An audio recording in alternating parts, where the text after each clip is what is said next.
আসসালামু আলাইকুম ওয়া রাহমাতুল্লাহি ওয়া বারাকাতুহু। আজকে আমরা কোরআন হাদিসের আলোকে ৫ প্রকার জুলুম এবং ওর ভয়াবহ পরিণাম সম্পর্কে আলোচনা শুনব। ১ নাম্বার জুলুম হলো সবচেয়ে বড় জুলুম, সেটা কোরআনে কারিমে আল্লাহ পাক বলেন, ইন্না শিরকা লাযুলমুন আযীম, নিশ্চয়ই আল্লাহর সাথে শিরিক করা হলো সবচেয়ে বড় গুনাহ, সবচেয়ে বড় জুলুম।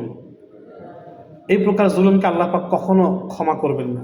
কোরআনে কারিমে আল্লাহ পাক বলেন, ইন্নাল্লাহা লা ইয়াগফিরু আন ইউশরাকা বিহি, নিশ্চয়ই যারা আল্লাহর সাথে শিরিক করে তাদেরকে আল্লাহ পাক কখনো ক্ষমা করবেন না। ২ নম্বর, আল্লাহর হকের ত্রুটি করার জুলুম। আল্লাহর হকে ত্রুটি করার জুলুম, যেমন নামাজ, রোজা, হজ, দান, সদকা ইত্যাদি অন্যান্য বিধিবিধান ত্রুটি করা জুলুমের অন্তর্ভুক্ত। কারণ আল্লাহর অগণিত নিয়ামত গ্রহণ করে তার হক না আদায় করা জুলুম, তার হক না আদায় করাও জুলুম। এই প্রকার জুলুম আল্লাহ পাক ইচ্ছা করলে ক্ষমা করে দিতে পারেন, নাও পারেন, আল্লাহ পাকের ইচ্ছা। আল্লাহ পাক বলেন কোরআনে কারিমে, ওয়াগফিরু মা দুনা যালিকা লিমান ইয়াশা, এটা আল্লাহ পাক ক্ষমা করতেও পারেন, নাও করতে পারেন, আল্লাহ পাকের ইচ্ছা।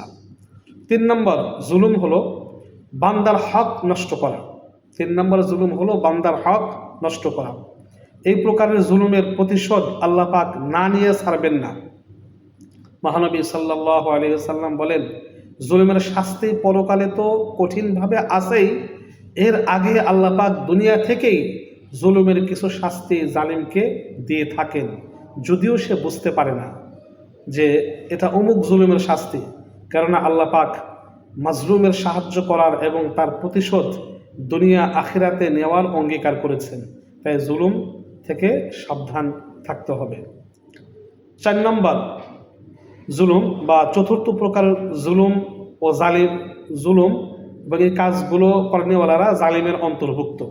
যেমন হযরত সুফিয়ান সাউরি রহমতুল্লাহ আলাই এদেরকে জালিম বলেছেন, যারা বা যে ব্যক্তি নিজের জন্য দোয়া করে কিন্তু দোয়ার সময় পিতা মাতা ও অন্যান্য মুসলমানদের কথা ভুলে যায়, এটা জুলুম, সে জালিমের অন্তর্ভুক্ত হবে।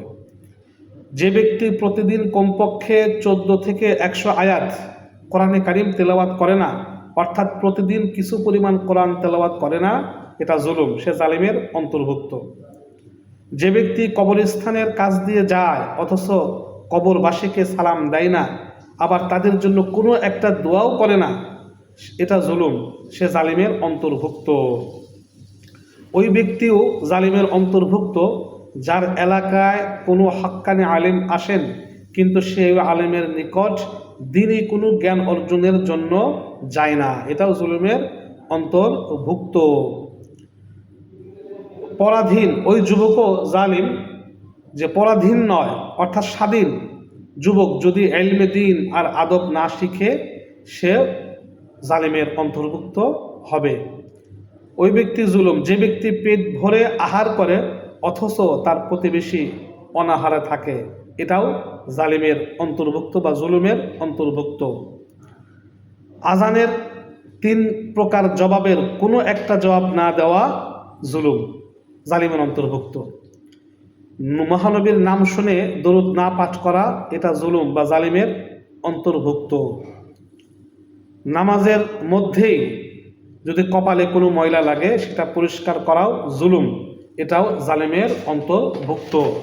এরকম 5 প্রকারের জুলুমের 5 নম্বর জুলুম সরাসরি অথবা কোনো কথা ও কাজ দ্বারা কারো প্রতি জুলুম করা, যেমন কাউকে অহেতুকভাবে প্রহার করা, বসতে বা দাঁড়াতে কষ্ট দেওয়া, কোনো জায়গা বা বস্তু অপরিষ্কার রাখা, কিমত অনুযায়ী মূল্য অনুযায়ী মূল্যায়ন না করা, কদর না করা, কারোর সামনে ইচ্ছে করে হাঁচি দিয়ে কষ্ট দেওয়া ইত্যাদি। যাবতীয় জুলুমই অন্ধকার, আর অন্ধকার মানেই হচ্ছে জাহান্নাম। তাই ছোট বড় যাবতীয় জুলুম থেকে বা জালিম হওয়া থেকে অবশ্যই বিরত থেকে কবরে যেতে হবে। মহানবী সাল্লাল্লাহু আলাইহি ওয়াসাল্লাম বলেন, তোমরা মাজলুম হও কিন্তু কখনো জালিম হও না, কেননা কিয়ামতের দিন জালিমের অবস্থা ভয়াবহ হবে। আল্লাহ পাক রব্বুল আলামিন আমাদের সবাইকে জুলুম করা থেকে বা জালিম হওয়া থেকে হেফাজত করুন, আমিন।